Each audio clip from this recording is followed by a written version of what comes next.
We're getting new reaction from House Speaker Kevin McCarthy on the White House's attempt to influence coverage of his Biden impeachment inquiry.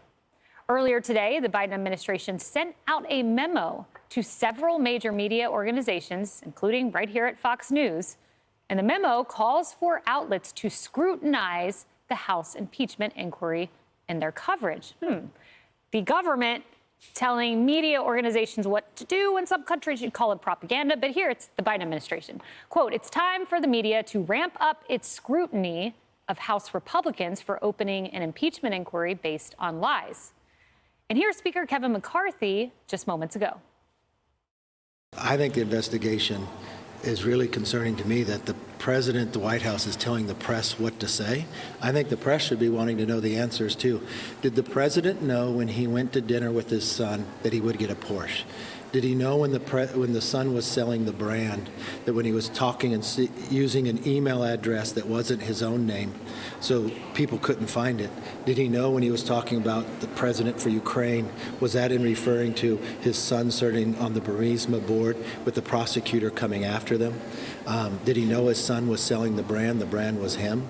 Those are the questions I think people want to know. What about a top line? So it sounds like the Biden administration telling the media to do their bidding. Douglas, once upon a time, there was an election and there was a laptop. And I'm talking 2020, I'm talking Hunter Biden's laptop. And there was a campaign called the Biden campaign that orchestrated a letter from 51 intel officers. Mike Morrell, former deputy director of the CIA, who was on the Biden campaign, was the impetus for it, because Biden needed a talking point in the presidential debate. Biden campaign advisors like Andrew Bates, Antony Blinken, all helped to coordinate it. A CIA official allegedly solicited signatures. They were instructing the intel community what to do. It sounds like now they're instructing the media. It's amazing, isn't it? The gall of the Democrats in the last 24 hours. I mean, first of all, of course, the reaction of people like Chuck Schumer, just outraged that anyone would use such a device from the mouth of somebody who's been using precisely such a device throughout his political career against his opponents. But yes, I mean, the problem is not the media not looking into this enough.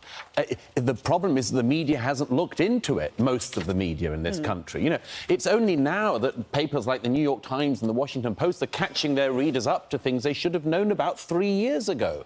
You know, so the gall of the administration saying to the media, you need to look into this. Yes, the media does need to look into this. It should have been looking into it for years. And to the extent that there are still about 40% of people in this country who don't know about this story, that 40% should know about it.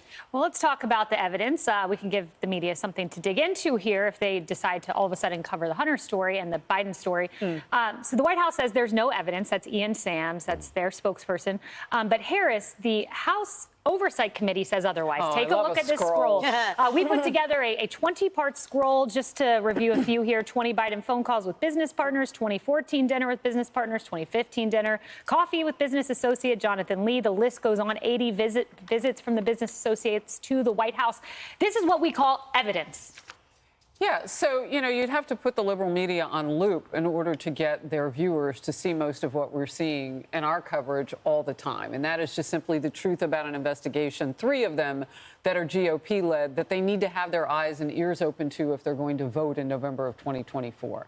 You're talking about missed information that might sway votes. Well, we have a history with that in this country. You mentioned Hunter's laptop. I'd say those classified documents that were found a couple days before the midterms that ended up to be like an Easter egg hunt in Joe Biden's houses and the Penn Center at a university and all that classified stuff that we didn't know about until 4 or 5 months later. But they were found a couple of days before that election midterm year 2022. So this is a problem that we have in this country. And the best way to do it is to just turn the lights on and watch the roaches run. Well, we just put up 20 pieces of evidence from House Oversight. But for the Democrat response, let's go to John Fetterman here. Speaker McCarthy has formally launched an impeachment or has said he's going to. Oh my God, really? Oh my gosh, you know, it's devastating. Ooh, don't do it. Please don't do it. Oh no, oh no. He should take over White House response. I don't even want to dignify his response by responding to it. My heart goes out to the Pennsylvanians he represents. I will say what shocks and disheartens me the most is I think about, remember the Me Too movement? the extensive research, investigations, articles, books, movies, Pulitzer Prizes that were awarded to these journalists attached to these outlets that claimed that what they wanted to do was take down the patriarchy, to turn on the lights and see the cockroaches run, that the readers and American citizens deserved to have illumination on these toxic machines that were in place for generations. Well, am I talking about Me Too or am I talking about politics? Because think about this horrible machine that we've been subjected to. All the evidence, to your point, Kayleigh, is there.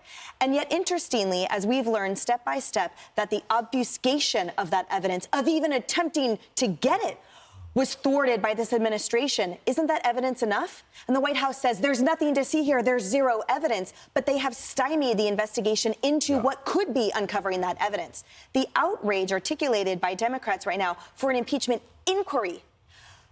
Pelosi just launched an impeachment without even a vote. Here we have the pre-step to the precursor to the investigation, and yet that is a source of outrage? The White House should be thanking Republicans for their methodical, accountable, transparent process into this administration and thank them for the fairness that they did not afford the GOP 2 years ago. Lily, Axios says President Joe Biden has three favorite columnists: David Ignatius, David Brooks, Tom Friedman, these kind of, voices in Washington and New York. Well, he might not like what he read today. He opened, I'm sure, a column from David Ignatius. Here's what he had to say. Biden has never been good at saying no. He should have resisted the choice of Harris, interesting, who was a colleague of his beloved son for vice president. He should have, this is interesting, stopped his son Hunter from joining the board of Ukrainian gas company and representing companies in China. And he certainly should have resisted Hunter's attempts to impress clients by getting dad on the phone.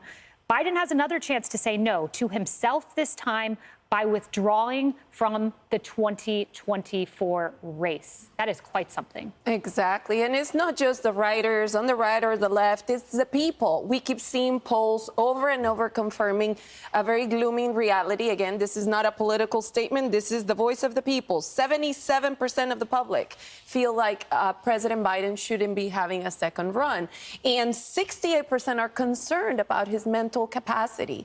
That, even beyond the impeachment inquiries and all the other things we're talking about here, should call the attention of any strategist that cares ultimately about what people want to see. It pains me that we're talking about conspiracy theater here, impeachments on one side and indictments on the other, when people are worried about eggs costing 70% more than a year ago. And that's what people are going to be looking for this election. It's a distraction, but I do want transparency too. Last point, the White House, they are very confident they can make this the Bill Clinton impeachment. There's a bunch of headlines out there saying that we know that we've got this. They only have 24 staffers, for instance, working on impeachment. Do you think they're right? No, I think they shouldn't be at all lax about this. I think this is clearly starting to cut through. Even a CNN poll the other day showed that the American public are increasingly aware and think, the majority of the public think, that Joe Biden was involved in his son Hunter's business dealings. So this is cutting through.